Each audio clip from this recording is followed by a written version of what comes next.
पहा मित्रांनो, ज्या वेळेस आपण लॉंग टर्मची वेल्थ क्रिएट करतो त्यावेळेस आपल्या ब्रेनचं मेकॅनिझमच असं नसतंय की ते लॉंग टर्मला विचार करेल आणि लॉंग टर्म प्रमाणे ऍक्शन घेईल.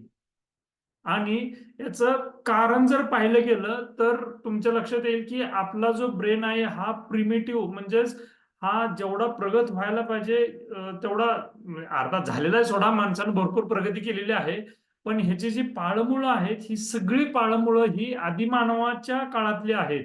आदिमानवाच्या काळामध्ये बरेच वर्ष आपला ब्रेन हा आज शिकार करायची आणि आज जगायचं अशा पॅटर्न मधला हा सगळा संस्कार आहे आपल्या ब्रेनचा. आणि तिथून हे सगळे हा ब्रेनची वाटचाल झालेली आहे ते. तर ही जी पाळंमुळं आहेत आपली ब्रेनची, की आजचा विचार करायचा फार फार तर 1-2 दिवसाचा विचार करायचा, पण 5 आणि 10 वर्षाच्या पुढचं विचार करण्याचं जे मेकॅनिझम आहे हे या ब्रेनला नाहीच आहे. म्हणून प्रत्येक वेळेस आपल्याला ह्या ब्रेनला ट्रेन करावं लागतं की बाबा रे, अजून इथून 2 वर्षांनी, 4 वर्षांनी, 5 वर्षांनी आपल्याला काय करायचंय काय नाही. आणि हे ट्रेन करण्यासाठी डायरी आणि पेनची गरज लागते. रिमाइंड करावं लागतं, तेव्हा कुठेतरी आपला ब्रेन तयार होतो. मग हे मला सांगायचं काय उद्देश, की आपले फायनान्शियल गोल्स जे लॉंग टर्मचे आहेत, हे लॉंग टर्मचे गोल्स हे आपल्या ब्रेनमध्ये फिट होत नाहीयेत. सातत्यानं आपल्याला त्या ब्रेनला सांगावं लागतंय की बाबा हे माझं लॉंग टर्मचं गोल आहे, हे माझं लॉंग टर्मचं गोल आहे, हे माझं लॉंग टर्मचं गोल आहे, आणि त्याप्रमाणे मला आज ऍक्शन घ्यायची आहे, आज ऍक्शन घ्यायची आहे, हे पुन्हा पुन्हा सांगावं लागतं. आणि जे सांगत नाहीत, जे हे प्रॅक्टिस करत नाहीये मित्रांनो, त्यांना खूप फायनान्शियली स्ट्रगल फेस करावं लागतोय. आज माझ्यासोबत आम्ही सोबत जॉईन झालेले असे माझे मित्र जॉबला जॉईन झालेले 18, 19, 20 वर्ष झाले. आम्हाला अजूनही लख असं प्रकर्षाने आठवतंय की आम्ही चर्चा करायचो की बाबा हे जॉब काय लय वर्ष करायचं नाहीये. आज प्लॅनिंग करून प्रॉपरली मी एक्झिट मारली. थोडंसं फायनान्शियल बर्डन असताना पण हे सगळं प्लॅनिंग मला सक्सेसफुली करता आलं. तर माझ्या सोबतच्या मित्रांचं अजूनही झालेलं नाही आहे. कारण एकच आहे, ट्रेंड आणि अनट्रेंड. जगामध्ये 2च प्रकारची लोक असतात. बघा, रिलेट होते का? एक आहे ट्रेंड आणि दुसरा आहे अनट्रेंड. तिसरा प्रकारच मला सांगता येत नाही किंवा रिलेट होत नाही. प्रत्येक जण एक तर either he is a trend, म्हणजे तो त्या कामात त्या ह्याच्यात तो शिक्षित आहे, त्याच्याकडे त्याचं त्याचं स्किल आहे, नाही तर स्किल नाहीये. 2च गोष्टी आहेत. मग फायनान्सच्या बाबतीत आपण थोडंसं आत्मचिंतन करूया की आपल्याला जर खऱ्या अर्थानं ट्रेन करायचं असेल, सॉरी, खऱ्या अर्थानं जर फायनान्शियल पीस अनुभवायची असेल, तर आपण आपल्या ब्रेनला आपण कितपत ट्रेन करतोय. आणि हे ट्रेनिंग असावं. ह्या ट्रेनिंग मध्ये आपल्याला काही ना काहीतरी एक व्हॅल्यू ऍडिशन व्हावी, याच उद्देशानं आजचा आपण मंडेचे सेशन्स घेत असतो मित्रांनो. आणि तुमचं मनापासून खूप स्वागत आणि धन्यवाद की तुम्ही जॉईन होत आहे. तुमची यामध्ये कन्सिस्टन्सी दिसते. बरेच काही जण सातत्याने येत आहेत, काही जण येत आहेत, एखाद दुसरा मंडे मिस करतायत, परत जॉईन होत आहेत वगैरे वगैरे. पण मित्रांनो, तसं करू नका. लॉंग टर्म साठी आपल्या ब्रेनचं मेकॅनिझम कन्स्ट्रक्टिव्हली, त्याचं जे काय म्हणू त्याला, कन्स्ट्रक्टिव्ह पॅटर्न्स बनण्यासाठी हे सातत्याने करणं गरजेचं आहे. Okay, so once again welcome all of you. Let us start. Code of honour आहे. कोड ऑफ ऑनरनी आपण चालू करतोय. कन्सेप्ट आहे आजचा कन्सेप्ट, क्वेश्चन्स, अनाउन्समेंट्स आणि क्लोजर. ईएफटी अकॅडमीच्या माध्यमातून आपण संघर्षातून सहजतेकडे वाटचाल करतोय. हा जो संघर्ष आहे, इमोशनल ऍज वेल एज फायनान्शियल, दोन्ही लेवलवरती आपण काम करतोय. हे काम करत असताना आपण प्रामाणिकपणे विचार करतोय, प्रामाणिकपणे अंमलबजावणी करतोय, विपुलता आहे इथं सर्वांसाठी, सर्व काही भरपूर आहे, या मानसिकतेतून आपण वाटचाल करतोय. एकमेकांना सहयोग करतोय, तुलना करत नाहीये, आणि दीर्घकाळ एकत्र कसं राहू, एकत्र प्रगती कशी करू, ह्या पद्धतीने आपण विचार करतोय. गती, पुढचा पॉइंट आहे गती. म्हणजे जे समजलंय ते कृतीशील गतीनं कसं इम्प्लिमेंट करू, यावर आपण थोडा फोकस करत असतोय. आणि नैतिकता, जे पेराल ते उगवेल हे आपल्याला माहित आहे. मग ह्या नैतिक मूल्यांवरती आपण विश्वास ठेवून वाटचाल करतोय, आणि जे पण काय करतोय यामध्ये आपण सातत्य ठेवतोय.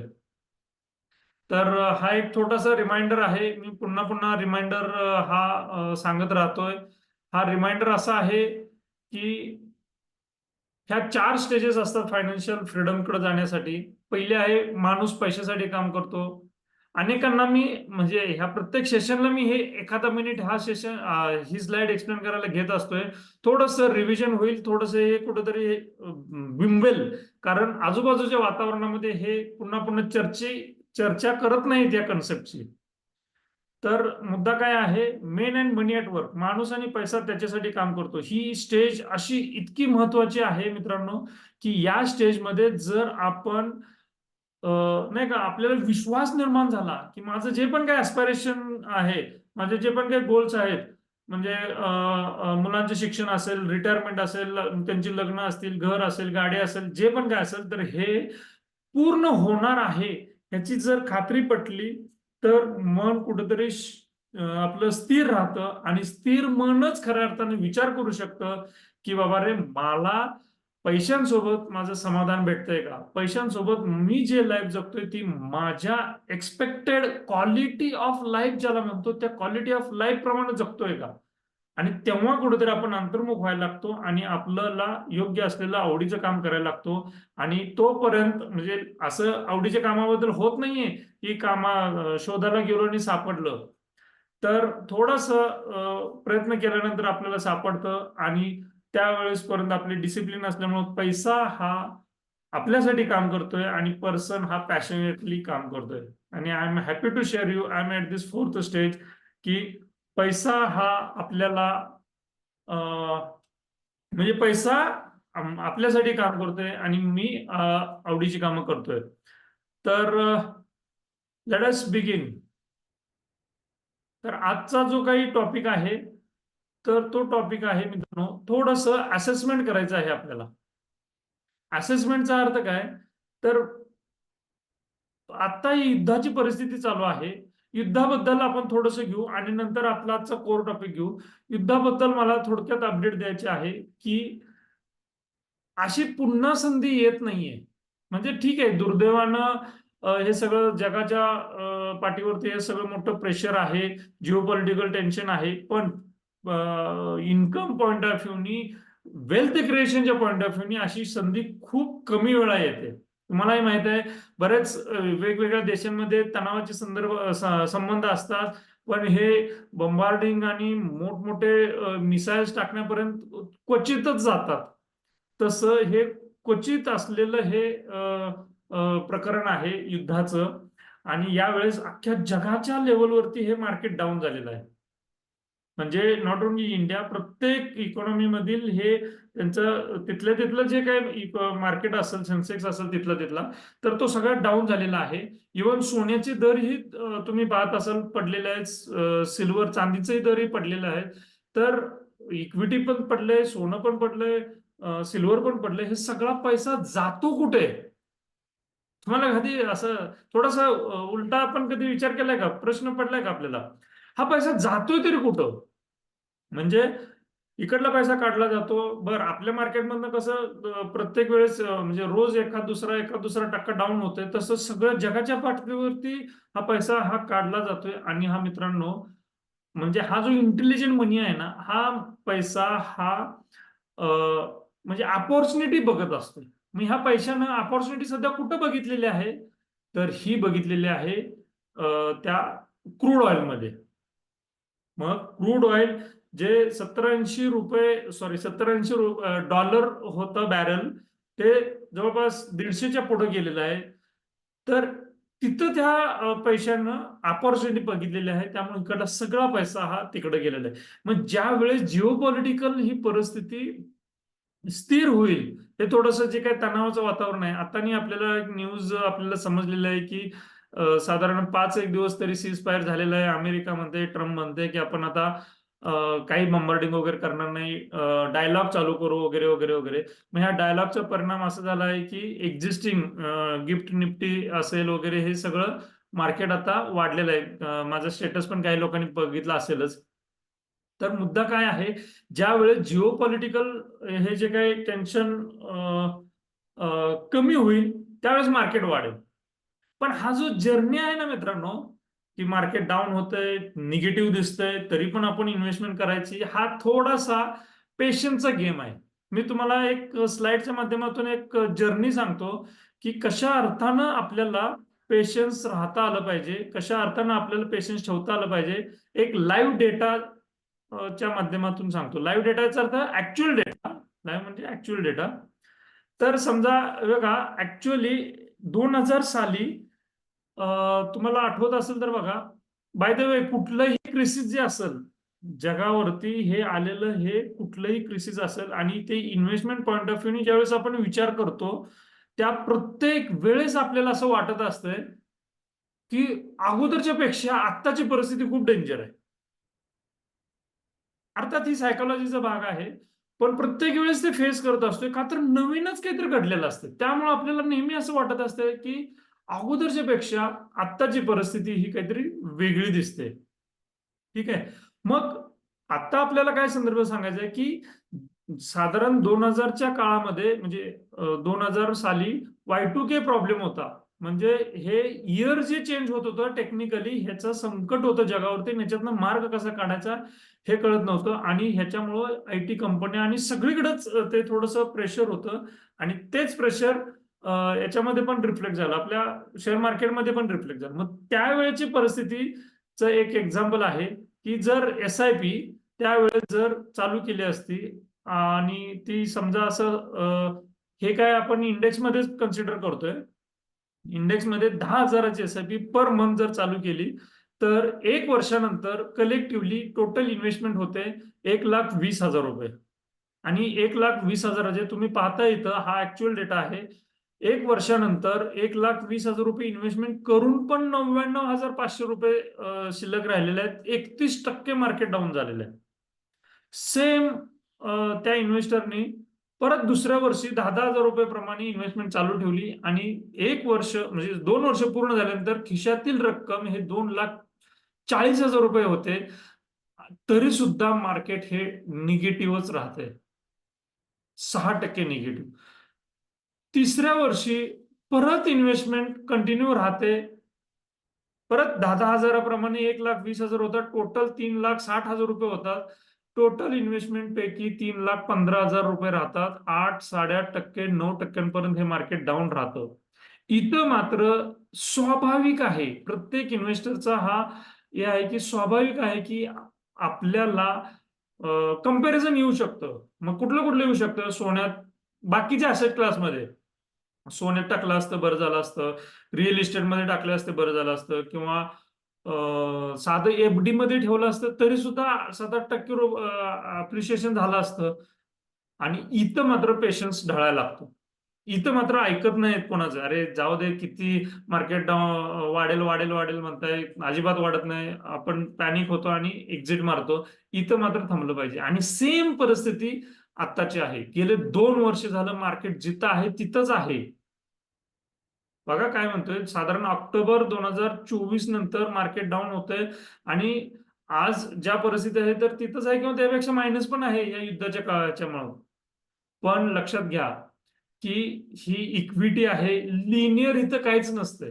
म्हणजे 2+2 4+2 6 असं इथं काय नसतंय. इथं इथला जो इन्व्हेस्टमेंटचा जो स्वभाव आहे तोच असा हा वरती खालती होतोय, पण लॉंग टर्म मध्ये वाढतोय. आता या केसमध्ये बघा काय होतंय, चौथ्या वर्षी परत इन्व्हेस्टमेंट चालू ठेवली आणि त्याचं काय झालंय, टोटल 4,80,000 रुपये इन्व्हेस्टमेंट होते आणि त्या सगळ्याचं अप्रिशिएशन हे 7,52,000 रुपये होते. म्हणजे मागल्या 3 वर्षाची जी काही गॅप होता तो सगळा भरून काढून चौथ्या वर्षी मार्केटने अप्रिशिएशन केले. मग मला सांगा मित्रांनो, आता गेले 2 वर्ष झालं मार्केट डाऊन आहे. साधारण आपण अप्रिशिएशन पकडू 12%, 12×2 = 24% पोटेन्शियल तर ह्या मार्केटमध्ये आता दिसतच आहे अप्रिशिएशन व्हायचं. त्याशिवाय 12% आता युद्धाच्या परिस्थितीमुळे डाऊन झालेला आहे. म्हणजे 12% 2 वर्षाचं 24% झाले आणि हे 12% डाऊन झालेलं, असं 12-36% तर व्हायला पाहिजे ना अप्रिशिएशन. येस, नक्की होईल, फक्त आपल्याला वेळ द्यावा लागेल. मग हेच महत्वाचं आहे. तुमची जी काही इन्व्हेस्टमेंट आहे ती इन्व्हेस्टमेंट कंटिन्यू ठेवणं, वेळ दिल्यानंतर तर अप्रिशिएशन होणारच आहे. फक्त आपल्याला सातत्यानं ह्या सगळ्या इन्व्हेस्टमेंट जर्नीमध्ये टिकून राहायचंय.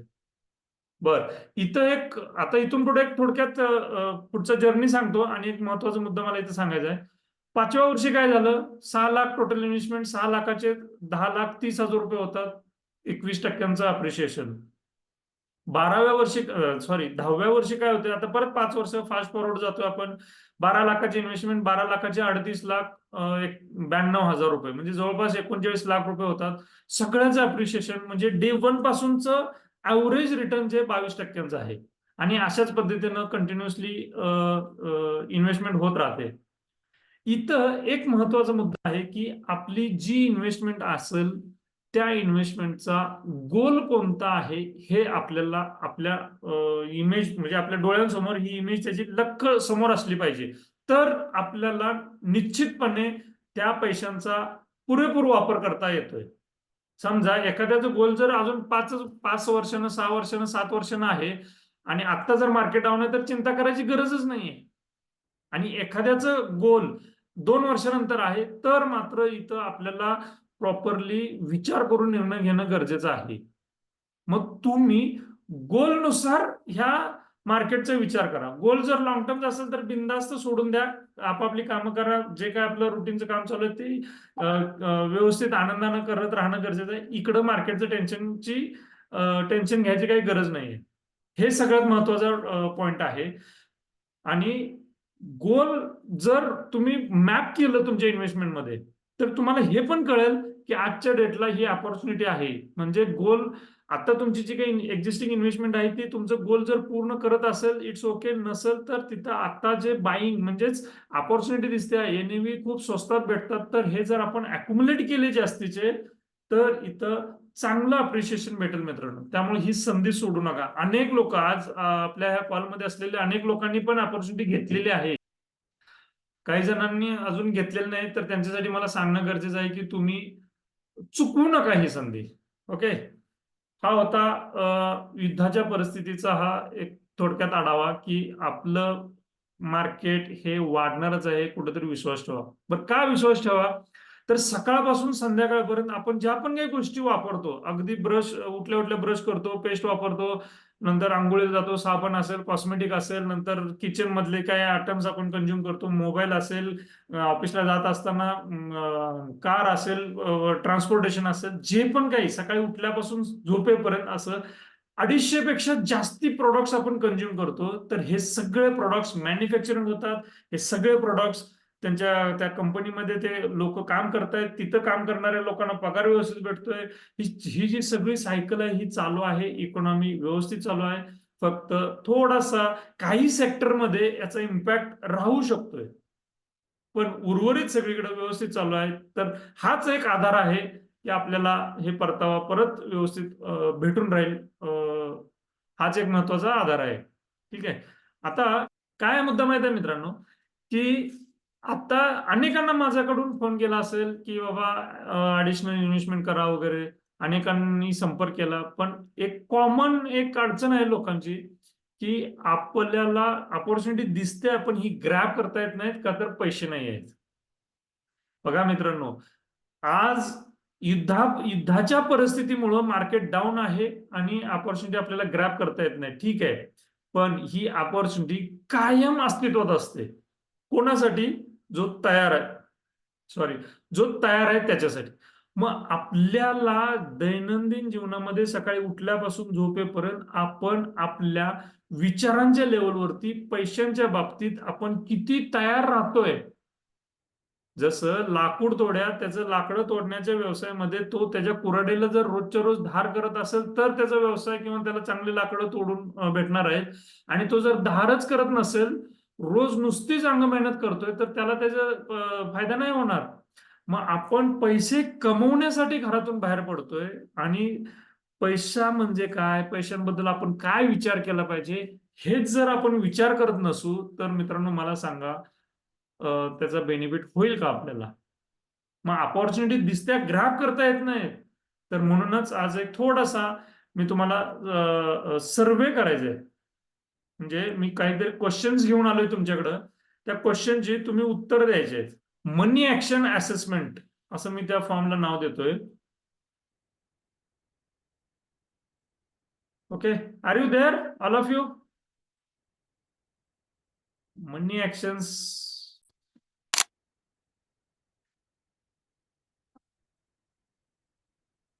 येस. पहिला प्रश्न आहे तुम्हाला महिन्याचा खर्च भागवणे खूप कठीण जाते आहे का? पहा तुमचं काय परिस्थिती असेल, काय तुमचे उत्तर असेल तर ते रिप्लाय करा. हा प्रश्न विचारण्याचं कारण म्हणजे जर महिन्याचा खर्च जर भागत नसेल, महिन्याच्या शेवटला जर आपल्याला त्रास होत असेल महिना संपवायला किंवा काय, तर लक्षात घ्या की आपण अधिकच्या श्रीमंतीसाठी कुठंतरी तयार नाही. आपल्याला आपलं जे प्रोग्रामिंग आहे ते थोडस रिथिंक करणं गरजेचं आहे. म्हणजेच आपण विचार केला पाहिजे कुठं चुकतंय, तज्ञाला भेटलं पाहिजे, मोकळेपणानं बोलता आलं पाहिजे. पुढचा पॉइंट आहे क्रेडिट कार्डचे कर्ज आहे का? अनेक लोकांचं ते काही जणांचं हॅबिच्युअलच झालेलं असतंय की प्रत्येक महिन्याला काही ना काहीतरी ट्रान्झॅक्शन होत आहे आणि त्यांना असं वाटत असते की मला 45 दिवसाचा वेळ भेटतोय आणि मी सॅलरी झाली की ते सगळं अपडेट करतोय आणि मी बेनिफिट घेतोय. पण तसं नाहीये मित्रांनो. क्रेडिट कार्डची क्वचित कधीतरी गरज असणं हा हा प्रकार समजू शकतोय, पण सातत्यानं त्याच्यावरती अवलंबून राहणं हे कुठंतरी प्रॉब्लेमॅटिक आहे, सिरियस प्रॉब्लेम आहे.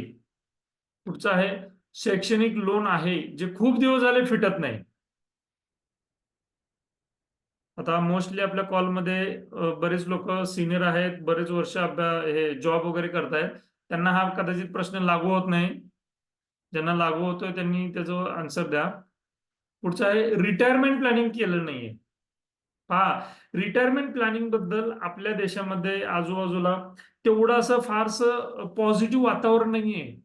जसं घर घेण्याबद्दल पॉझिटिव्ह वातावरण आहे. कोणतरी शेजारी येतो, कोणतरी सांगतं आपल्याला की बाबा आपण थोडस प्रयत्न करा, तुम्हाला जमेल घर घ्यायला, बघा धाडस करा, असं काहीतरी एक पॉझिटिव्ह वातावरण आहे. कोण ना कोणतरी आपल्याला सांगत राहतं, शेजारी पाजारी नातेवाईक कोण ना कोणतरी धाडस करा, घर होऊन जाईल, प्रॉपर्टी होऊन जाईल. आणि अनेक लोक धाडस करतात, अनेक लोक एकमेकांना मदत पण करतात आणि त्याचा परिणाम म्हणून एक एक प्रॉपर्टी आपल्याला अनेकांची प्रॉपर्टी झालेली दिसते आजूबाजूला. पण तसं रिटायरमेंटच्या बाबतीत होत नाहीये मित्रांनो. रिटायरमेंटसाठी एकतर वातावरणच नाहीये, दुसरं करायचं रिटायरमेंटसाठी काय प्लॅनिंग आणि ते बाकीच्या प्रायोरिटी असतात.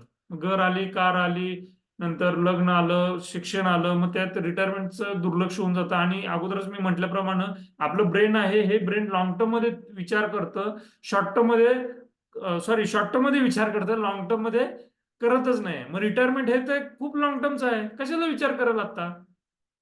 तुम्ही जर करत नसाल तर हा सिरियस प्रॉब्लेम आहे. तुमची बरीच खरेदी ही आवडले म्हणून खरेदी केली या प्रकारात मोडते. याचा अर्थ पैसा स्थिर तुमच्या खिशांमध्ये राहत नाहीये. याचा अर्थ तुमच्या खिशांवरती कुणाचा तरी डोळा आहे आणि त्याला तुम्ही ते बघू देताय, लगेच तुमच्या खिशातून पैसे निघून जात आहेत. विचार करा, मग तुमच्या खिशावरती तुमचं लक्ष आहे का? विचार करा. उत्पन्नाच्या मानाने कर्जाचे मॉर्गेज खूप मोठे आहे. म्हणजे कुठेतरी धाडस केलेलं असतंय, धाडसानं घर घेणं किंवा अजून कर्जावरती कर्ज काढणं वगैरे असं सातत्यानं झालेलं असतंय. आणि तसं काय आहे का? उत्पन्न कमी आहे आणि कर्ज भरपूर आहे. तुमच्या खाण्यापिण्याच्या बाबतीत म्हणजे स्पष्टच म्हणजे व्यसनं आहेत का? आणि व्यसनं सांभाळताय आणि त्याचबरोबर तुम्ही उत्पन्न तुमचे काही गोल असतील त्याचा तुम्ही रिलेट करताय का? आपल्याकडे एक इन्व्हेस्टर होता, तर सिगारेट ओढायची सवय होती त्याला. त्याला सांगितलं, तू किती, त्याला विचारलं मी, कितीची सिगारेट ओढतो? तर त्याचा सगळ्याचा अभ्यास केल्यानंतर त्याचा जो काही महिन्याला सिगारेटवरती खर्च जातो, ते त्याच्या डोळ्यासमोर वही पेन म्हणजे डायरीमध्ये त्याच्या लिहिलं मी. आणि त्याचबरोबर त्याच्या मुलीच्या एज्युकेशनसाठी म्हणजे हायर एज्युकेशनसाठी किती खर्च येणार आहे ते पण त्याला महागाईचा विचार करून काढून दिलं.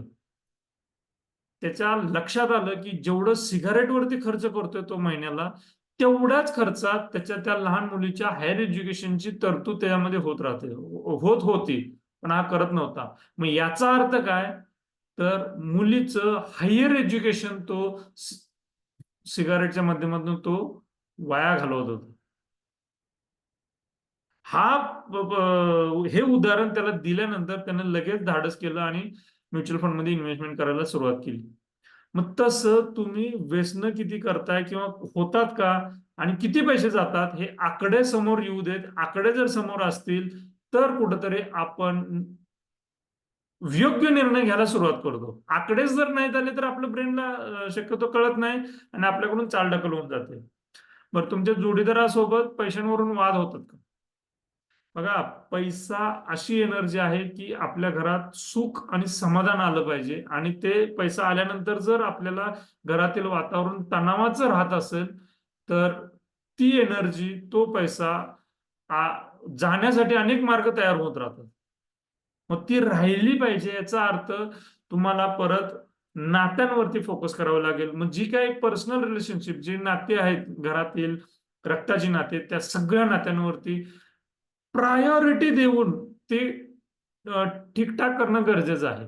तिथली जी काही भांडणं आहेत त्याच्या मुळाशी जाऊन सम्मेलन आणलं पाहिजे, आणि कुठलंही नातं, कुठलंही जे काही वाद होत असेल तर ते कुठेतरी एक तज्ञाची मदत घेऊनच ते करता येते. आपण स्वतः शहाणा आहे किंवा आपण ज्यावेळेस आपला पॉईंट ऑफ व्ह्यू सांगतो त्यावेळेस कदाचित समोरच्याला आवडणार नाही.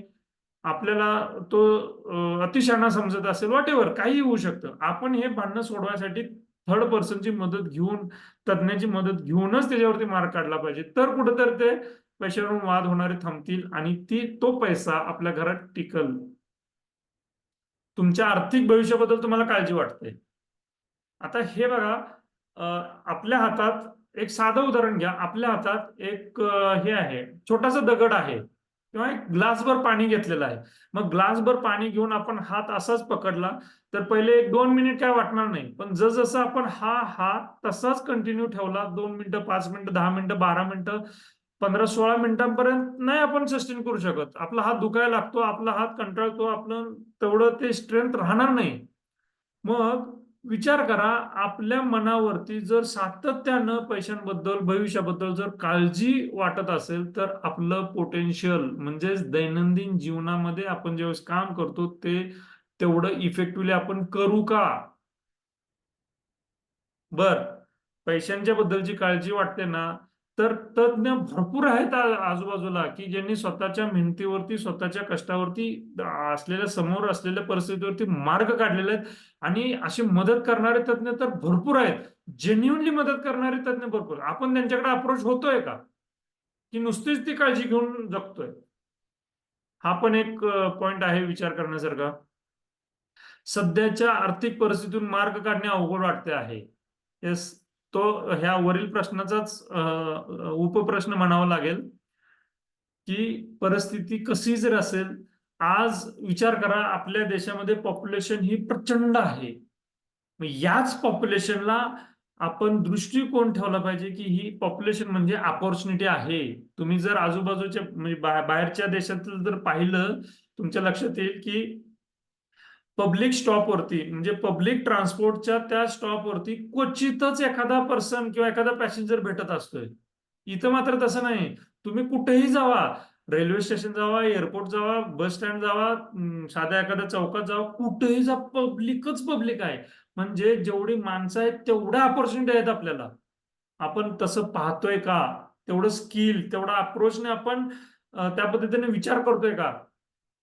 हे पण या निमित्तानं पाहणं गरजेचं आहे. पुढचं काय, तुमचे सगळे जगणे संपूर्ण पगारावर अवलंबून आहे.